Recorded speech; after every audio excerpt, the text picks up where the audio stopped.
Moving right along, my favorite book club book here, Fergie's Confidential. Many of you have been watching the London royal family, based on the London royal family.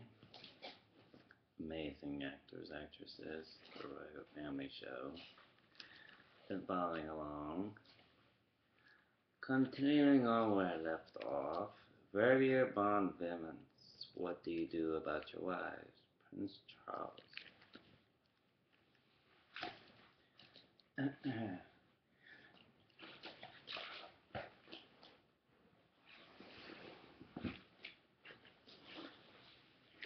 Diana had been so sure she was destined to marry Prince Andrew that she kept his photograph.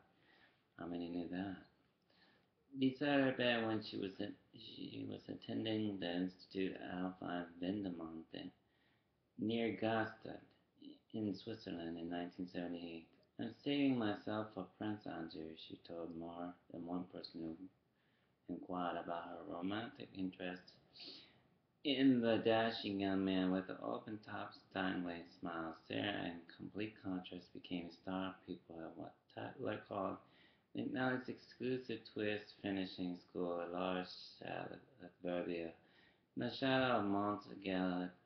If Switzerland were an inferior sort of Scotland, as one 19th century traveler put it, Verbier in the 1980s was a poor relation to the more glamorous ski resorts of Gstaad or St. Moritz.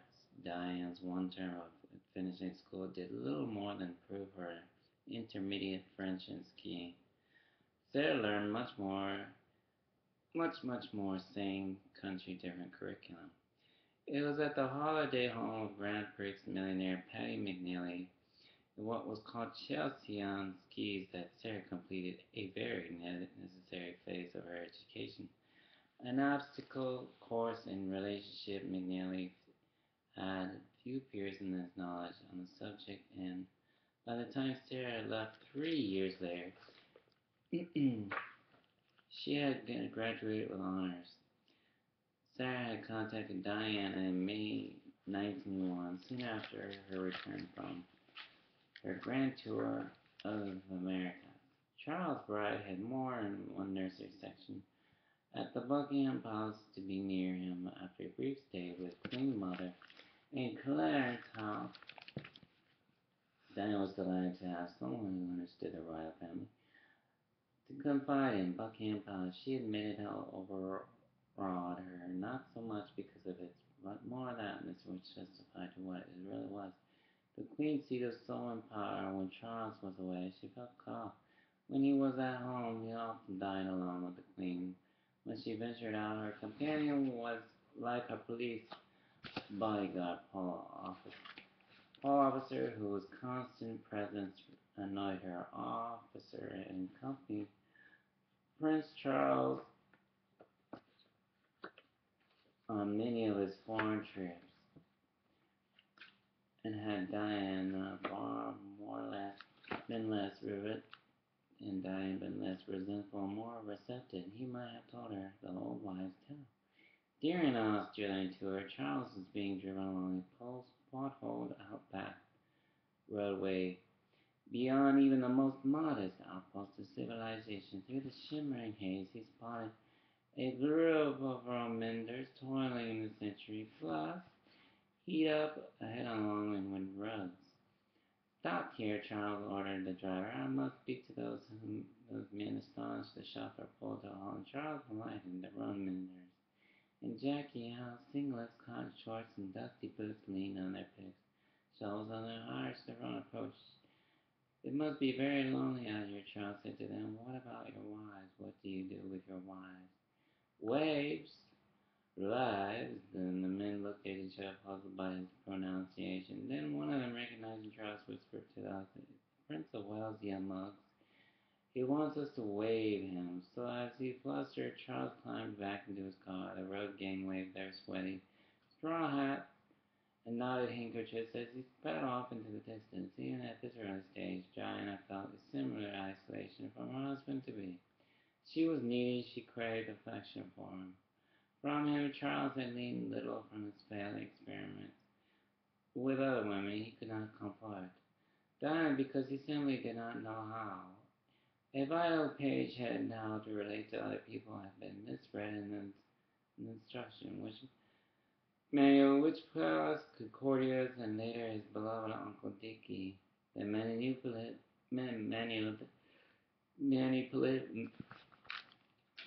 manipulative Lord Louis Mountbatten referred to as raising the young Charles 3 years before Andrew was born.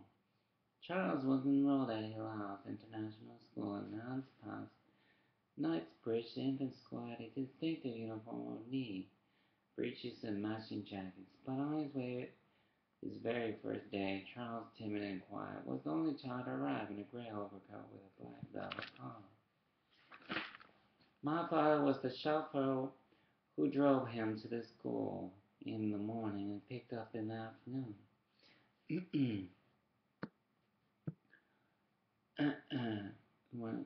And said the one who raised the Royal Mews section of Buckingham House, and a courtier or lady in waiting and detective were always in the car. One day, Charles, who was 8 years old, had made a little friend and asked if the boy could be given a lift to home. He lived not far away in the living quarters at Westminster Abbey. The quarry said no one else was allowed in the car under any circumstances. There were the rules. Charles had drove off, leaving behind his friend behind on the pavement.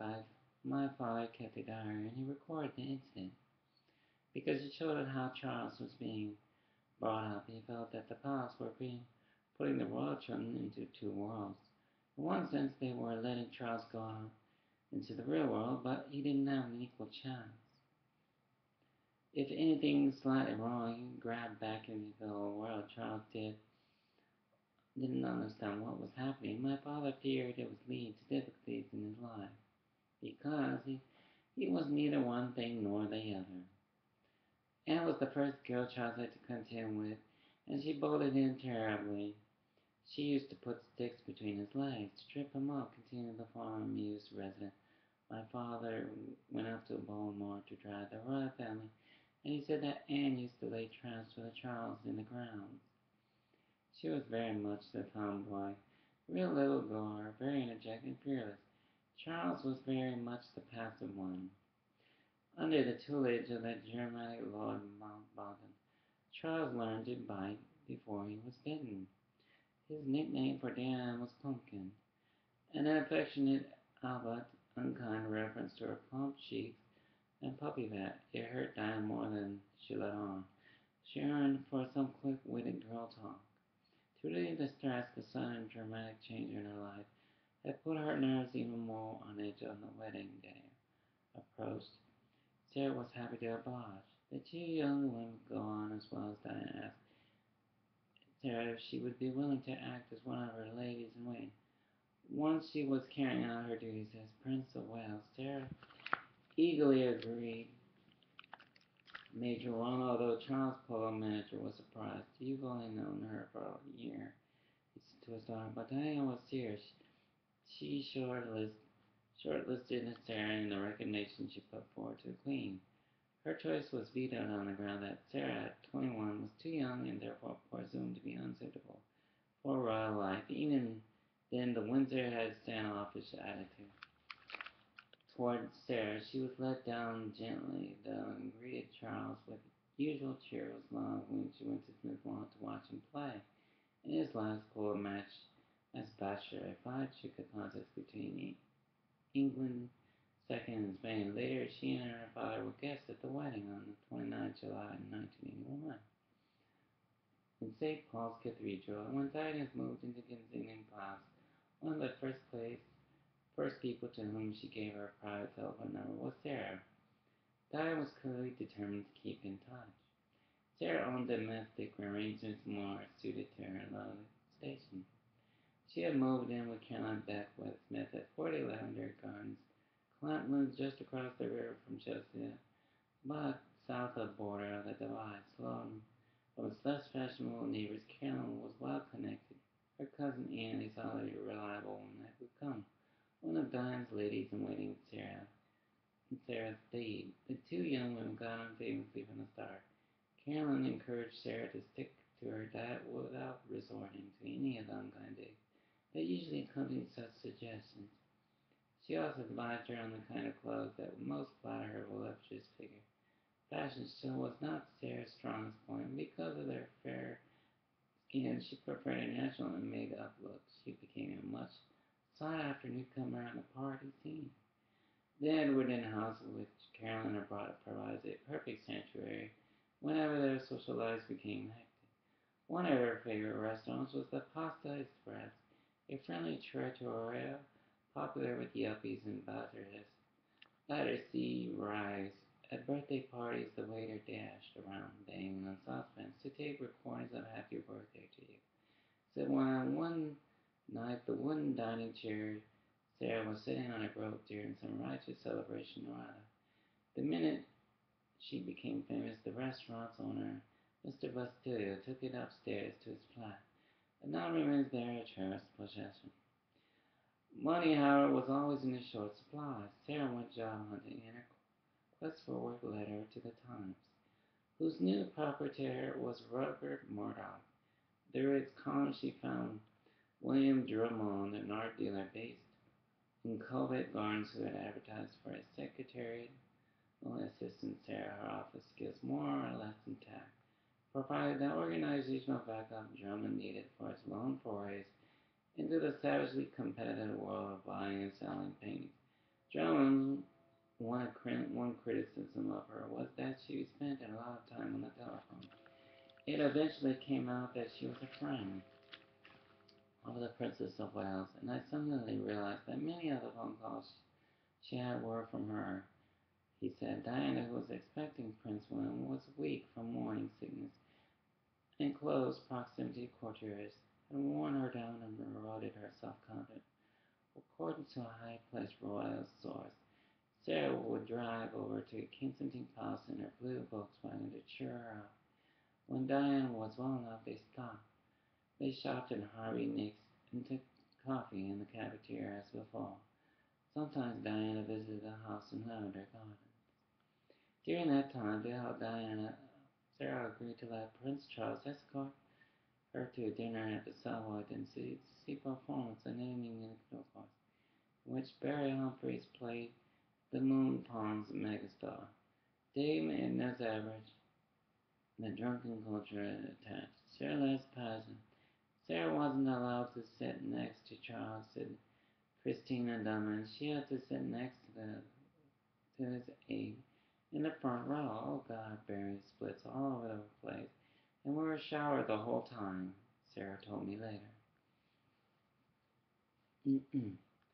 Sarah left Drummond and started talking part-time jobs because she wanted to spend as much time as possible skiing in Revere. One of the jobs she took was with Christina. She had moved on from Durden Smith's communication and entered the new world of video cassette promotions. I formed a company called RSVP, Red Star Video Promotions, and said to Sarah came and joined us to Christina and her faraway Wiggle roaring, and Gina kept in touch with Sarah's exciting new life by letter and phone. She now had a total of her own for a company, some called Seamus, who was born at Goodwindy Hospital in December 1980. She understood the role Sarah was fulfilling as Diane's soulmate. We had the opportunity when we were growing up to see how members of the royal family lived, she said. Loyalty to her own family, the cornerstone of Sarah's life, was severely tested with the Falklands. War broke out in April 1982, and she learned from her mother that Hector Barrentos had enlisted in the Argentine force. It wasn't so much that Prince Andrew, a family friend, was taking part in the combat that made it so difficult for her. The hard bit was the scandal surrounding her mother's desertion came back with renewed spite at the time that it was impossible for Sarah to defend her without seeming to endorse the military junta. Even the fact that Hector never bore arms did not help. Major Ron still had friends serving in the armed forces.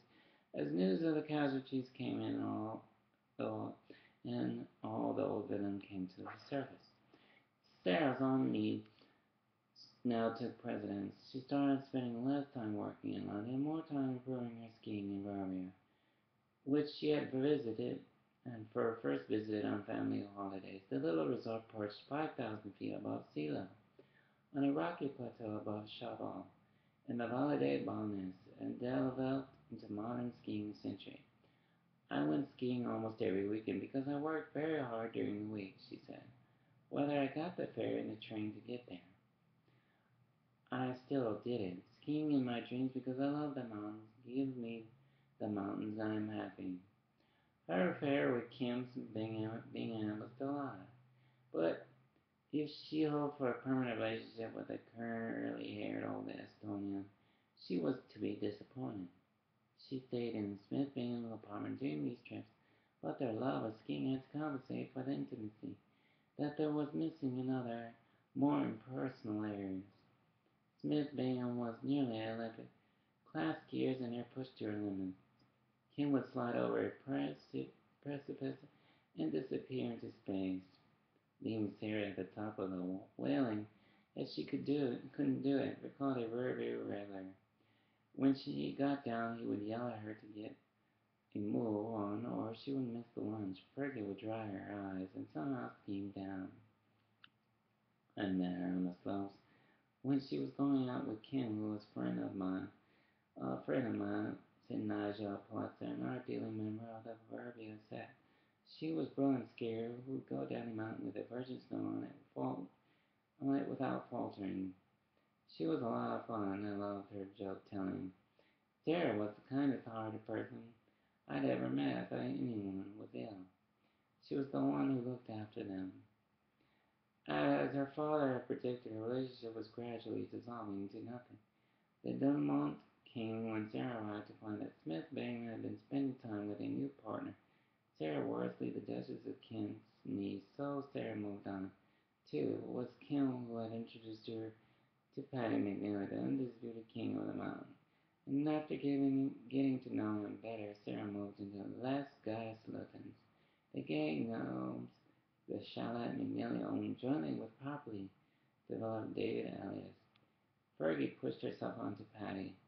Sir Diane's tennis friend who skied in Verbier for several seconds. He wasn't interested in her at first, other than her gaiety and laughter and the fact that she got people organized. She was licking her wounds after several short-lived friendships with men and it had gone wrong. The Verbier set with a hard-living bunch whose regularly included Jamie Blandford, hired to the Duke of Marlborough, Don Michael Pearson, hired to Lord Caldwater, the financier John Bentley, said Nigel Pulitzer. They made McNeely's chalet their base during the winter.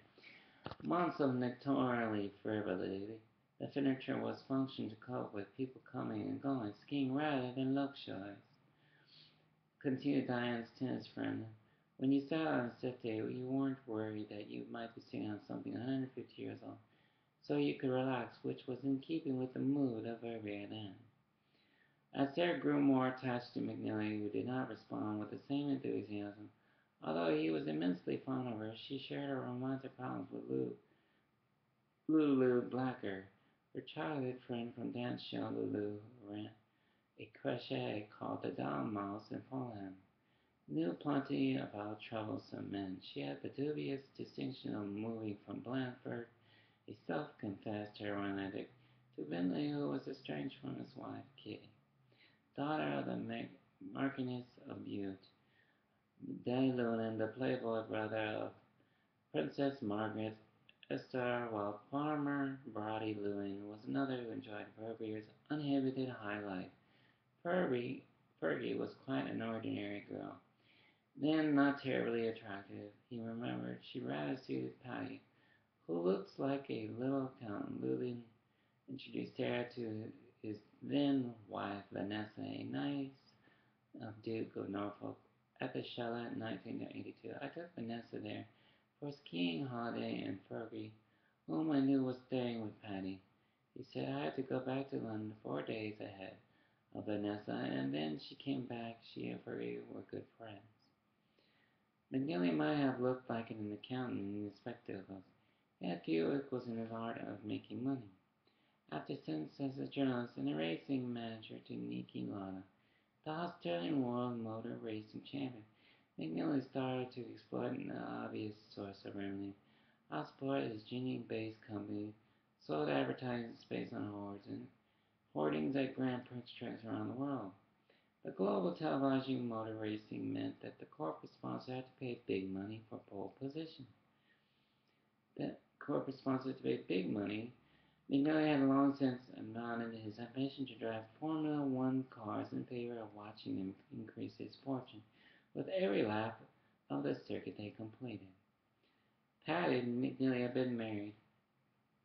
Been married to Anne Twisting Downing, daughter of wealthy Monte Carlo racing driver. Her nickname McNally Joe Driver, from her ability to get her knickers in a twist. She had a style, though Jackie Stewart always gave a party prize to Geneva Motor Show. I met her at home in Bennings, said Diane.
During this time to help Diana out, Sarah agreed to let Prince Charles escort her to dinner at Savoy and see a performance at evenings intercourse in which Barry Humphries played the Mooney Ponte megastar Dame Everett.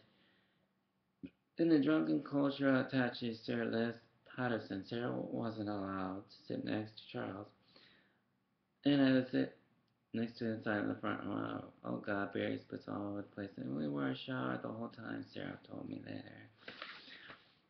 Prior, as Sarah grew more attached to McNally, did not respond with the same enthusiasm afterwards. Although he was immensely fond of her, she shared her romantic problems with Lou Blacker and her childhood friend from downtown Lulu, who had a cliche called the Doll Mouse and poem, knew plenty about tropes and men.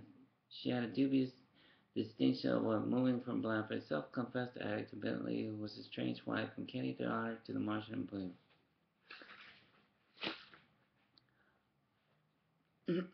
As you know, as I read earlier, she was totally besotted in love with Patty McNeely, and a highly placed royal, so she was never free from her favors. McNeely teased her good nature about her weight, about he also coached her on the slopes until the tail of her homemade Davy. And on the most demanding black run, she was very competent, skier, fast and furious, commented to Diane's tennis friend. In those days, she tended to ski outside her limit, which is with the adrenaline starts running. It gives you a high, which some people might find orgasmic. Sarah called McNeely Toad after McNeely after Mr. Toad in Kenneth Brown's classic The Wind in the Willows, and gave him a sweater with a toad motif on the front as a present. Unlike his namesake, McNeely had no need to boast about his accomplishments. He brought the Charlotte in the 70s when he was climbing up the world of motor racing. Continued Diane's tennis friend. He had people like Jackie Stewart, a good friend to stay. He spent his money discreetly. He wasn't at all flamboyant. But some of the people in very rare then belonged to a very loose, bizarre world. Patty is a great talker and admiring friend, told Tyler. When the magazine decided to investigate the McNeely phenomenon, he realized he really can charm the hind legs of a donkey. Dai Lewin begged to differ his language is very limited. He said he calls everybody wanker. This was probably justified considering some of the people who tried to hang on in nearly coated tails. His favorite watering hole was Farm Club, an expensive though not very upmarketed disco where King Toad held court. In the reserve club, a wooden table laden with bottles of red Russian vodka. Acceptance in the inner circle was imitation only. The social catch he carried in this outflying enclave of Sloan was enormous. Well endowed, young, shy girls gravitated towards McNally's table, eager from the magic that rubs on to them. Some of the prettiest, most personable girls were invited back to the castle.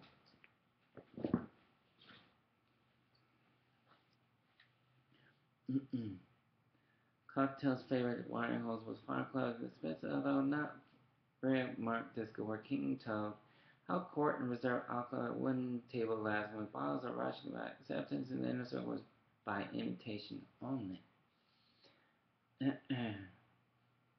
The social catching carried his outflying enclave of Slogan was enormous. Well-endowed young shot girls gravitated towards McNeely's table, eager for someone that could match to rub off.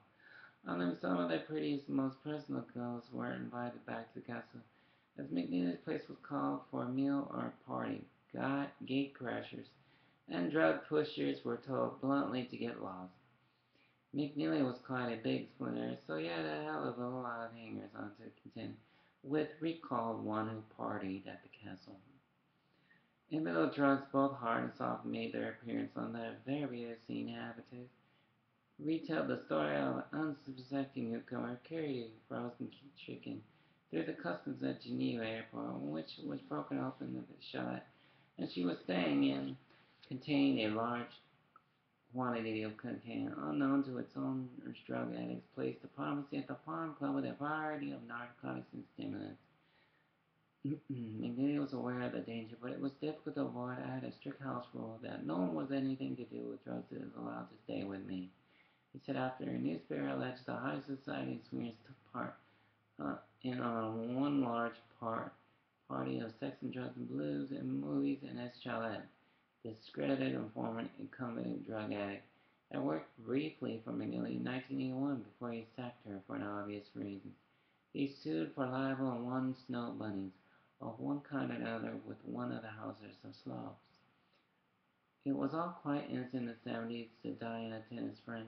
The odd marijuana cigarette might be handed around the chalet, but it wasn't regarded as a naughty or bad. It was an accepted way of life. Then in the 80s, the Americans had started coming over to work for a few months, and they brought in hard drugs. It was on a visit to the United States after her life had been changed forever that Sarah spoke openly about her personal contact with drug menace. A lot of my friends have been alcoholics and drug addicts, she said. It's important that we stand together. I think it is this way to open our eyes to this problem. Jamie Bradford was jailed and twice appeared in court on drug charges. Lulu Blacker confessed that she had taken all kinds of drugs when she dated Blanford. Whenever McNeely flirted with an attractive newcomer, Sarah at first would storm out in a rage and burst into tears. She once insurmously dumped a bucket of ice water over his head to cool his adore. Gradually, she became adept at chuckling about aspiring arrivals. I'm Sarah, she would tell them, drawing herself up to her full 5'8". I'm Patty's girlfriend, looking more vampish than sophisticated in skirt, tight blackish leather, and high heels. She made sure the interloper got them as she drank vodka, smoked marble cigarettes, and joined in the often woppish conversation till it was dawn. Bravery could be vicious. Sarah became used to a bit of heavy, sharp banter across the table. Who took part in was fast-teaching. She was no slouch at it. Her exploits to her popular image and career fun would liked nothing better than to indulge in green bun fights. A picture taken one time showed her a ragged go-kart miniskirt so short it exposed her underwear. Someone had written across the print, somehow you were wearing clean sneakers. Clean niggers, Sarah smiled broadly, contact with some of the more cosmopolitan Americans. Well, had given her a new philosophy to enjoy her freedom while she could do become more laid back about things. It was an important influence in their life, and one would return with her liberties, because more restricted when things got too much for her. She would sit for hours, taking in the sheer majesty and beauty of the mountains, putting her arm around her. The size and solidity of the Alps gave her spiritual strength. People might come and go, but mountains were forever. They could not let you down. She could have gone on this for years, hanging around the chalet and skiing all day to dine at tennis fringe, some of the slopes, or even ski well in summer. She could still be doing it. That one reason because she could cope with a royal family. She had experienced so much freedom, much more so than anybody else. That would be explain why people don't forge fake documents. That always gets them in trouble, doesn't it not? Good thing this is about someone with a lot of heart. Said Muller, of course, that's an example of what I've been through. Said experienced so much freedom, much more than anyone else. McNeely, however, was not only her emotional mentor, he introduced her to Richard Burton, a former racing driver who gave her a chance of fulfilling career burden. Like quite the sports after being badly burned in Apollo ran a fine art publisher house, BCK Graphic Arts, out of Geneva. He was on the lookout for an intelligent self-starter who would set up an office in London and bring in prestigious coffee table books under his imprint. Sarah jumped at the chance to be her own boss. She could still regard herself as Paddington's girlfriend. She'd be able to explore her freedom on her own terms. Exciting, she found premises on the floor. A building next to Sotheby's St. George Street neighbor was starting work in April 1904. She had kept Lavender's Gardens as her London address during her time in Fergie, and now she had reclaimed her independence. Her salary of 20,000 a year meant she couldn't afford shopping expeditions to Fenway's, Russell and Bromley and Benton. Laura Ashley and Ralph Lauren. For work, she favored the Sloane uniform of cardigan pleated skirts and boots. A shawl tossed around her shoulders in cold weather. She drove a second-hand blue BMW gift from her father. Enjoying the Body's Health Club in the King's Roads to work out. Helen, later Helen Spooner, in a print from her time at Durden Smith Communication, was running Hawkins Day, a gift shop in Brook Street. Around the corner from her office, the two met for lunch and played tennis together. Sarah worked hard setting up deals, and as a questions editor, like the Sotheby girls next door, she brought her morning coffee. Black no sugar from Queens, an Italian eatery opposite our office. The Sloane cones used to arrive in 1-2s to get coffee. Crossings are Danish pastries, said journalists who frequented the place before it became famous, and changed its name to the Royal. They were greeting girls all hard headscarves and bicycle baskets and sharply ankles, are very chatty and fresh as daisies. If things were full of promise for Sarah, her sister Jane's life in Austria had reached a tragic turning point. She had become pregnant in 1984 in the hope of providing a sister for Siemens, but after 12 weeks she suffered a miscarriage. It had always been one of Jane's deepest fears that she might have inherited her mother's childbearing problem. When she and Alice flew to Florida on a polar trip, she conceived again, much to her joy and relief, but she began to have contractions after 7 months, and desperately concerned, Alice flew his wife to the best hospital she could find in Sydney. The little girl, named Florida, was delivered by cesarean section, alive but barely able to breathe. The baby's lungs were too unformed to sustain life. Alice had no choice but to tell the hospital staff to take the baby out of the respirator. Jane was pleading for her in the recovery room. A nurse brought her in, and Jane cuddled the little girl until she died 2 hours later. God bless you. Carving alive out of the drought-plugged outback and raising a family in a hostile environment, it had brought Jane and Alice closer together. Sarah sympathized deeply with her sister's grief, but she had wondered how much more pain she could reasonably be expected to bear. Her own relationship with McNeely had taught her to deal with her emotions, even if the outcome was painful. She raised the question of her marriage. McNeely had the position he had taken from the start. He had loved her in the marriage to anyone else. What is not ingenuous? Sarah used to say she would love to marry her half. She would recall Christina Dullman. She said she hated to go through a divorce having been a child in the middle of one. That was her big worry. Basically, Fergie tried to force Patty down Dave's and he didn't want to know. Said his friend Richard Jeffers. Patty wasn't keen on remarrying, and to put it bluntly, Fergie's demand scared him. About this time, Sarah visited one of her favorite art galleries, Lever in Burton Street. May Fair broke off with my boyfriend, she told. If I worked there, I can't stand my job. Can you introduce me to someone?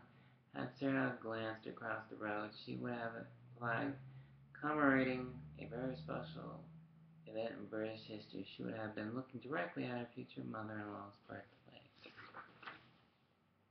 McNeely influenced and prepared Sarah for what lay ahead. Toddler's conclusion that McNeely virtually prepared Fergie for marriage was about to come true in the most spectacular way. In the spring of 1985, Princess Diana put Sarah's name forward to the Queen as a guest at Windsor Castle Royal Ascot, Britain's most fashionable race, meeting held at the Queen's own race course in the third week of June. Prince Andrew would have been on leave from his duties as lieutenant with HMS Roslyn helicopter flight at Portland. The omens were encouraging for the delicate maneuver Diane had planned so carefully that part athlete named Slip Hanker had won the Derby at Epsom on 5th June. The coveted invitation duly arrived at Lavender Garden on the Queen's behalf from Old Ensign Lieutenant Colonel Blair Stuart Wilson. When Sarah told McNally he did not read any particular significance into it, he knew that Diane, now the mother of two young people, Princess enjoyed Sarah's company, and if she had any designs on Andrew, she kept them secret from him during their affair. He even volunteered to drive her immediately. It was like that. Sarah accepted her offer, packed her bags, and whisked her the 20 miles to import to Windsor Castle. Among her little idiosyncrasies, Queen Elizabeth II was known to be uncommonly superstitious about the number 13. If there were 13 guests for dinner, she either tried to even the number up, or that was the two table laid in the royal dining room. One for 10, one for 3. 13 never sat down at the same table as Millie crouched on to the castle's grave forecourt neither Sarah, sitting beside him, certainly not the Queen in her parlor suspected. That in precisely 13 months' time, Sarah would walk down the Sceptre of Westminster Avon on his arm of her son, Prince Andrew. We're going to stop there. God bless Fergie and her daughters and everybody else. Hope everybody has a great week. Watch your health. Be kind to others as they are to you. Here in Elizabethtown, Kentucky, on my big old bachelor pad, supporting Fort Knox and everybody else. My heart and prayers go out to you, especially all of you children out there. Stay in school, stay educated. God bless you all. Much loves. To write correspondence, you can write me here at 328 Elizabethtown, Kentucky, 42701, USA. Or write, research, or you can reach me by correspondence directly on the website, Facebook, and just pull up my name, and you'll be able to reach me through there. Much loves, puppy dopes, to all you. Here's looking at you, all you damsels. God bless you. Stay warm.